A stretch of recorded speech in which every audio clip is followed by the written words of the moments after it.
மாஞ்சோலை தொடங்கி தமிழ்நாடு முழுவதும் மேற்கு தொடர்ச்சி மலையிலே இன்னைக்கு 12 லட்சத்துக்கும் மேற்பட்ட தோட்ட தொழிலாளர்கள் இன்றைக்கு ஓரளவு ஒரு வளமான நலமான வாழ்க்கை வாழ்ந்து கொண்டிருக்கிறார்கள் என்றால் 1999க்கு முன்பு அவர்கள் கொத்தடிமைகளால் இருந்த நிலையில் அந்த மக்களை முழுமையாக விடுதலை செய்த அந்த வரலாறு என்றால் இன்றைக்கு 500 ரூபாயிலிருந்து 700 ரூபாய் வரை நாட்கூலி, அதாவது ஒரு நாள் ஊதியம் இந்த 12 லட்சம் தமிழர்களும், அதிலே இந்திய வம்சாவளி தமிழர்கள் என்று சொல்லக்கூடிய இலங்கை மலையகத்திலிருந்து நாடற்றவர்களாக சாஸ்திரி ஸ்ரீமோவா உடன்படிக்கை நடைபெறலே வெளியேற்றப்பட்ட தமிழர்களும் ஏறக்குறைய ஒரு 2 லட்சம் பேர் இருக்கும்.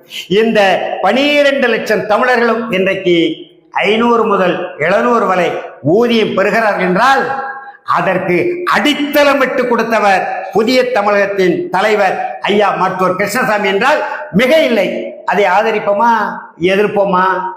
அந்த அடிப்படையிலே தான் மாஞ்சோலையிலே 500-550 குடும்பங்களை பாதுகாப்பதற்கு லட்சக்கணக்கிலே சொந்த பணத்தை செலவிட்டு இன்றைக்கு உச்சநீதிமன்றம் டெல்லி வரை போய் போராடி கொண்டிருக்கிறார். என்னால போராட முடியாது. மாஞ்சோலை வனப்பகுதிக்குள்ளே போக முடியாது.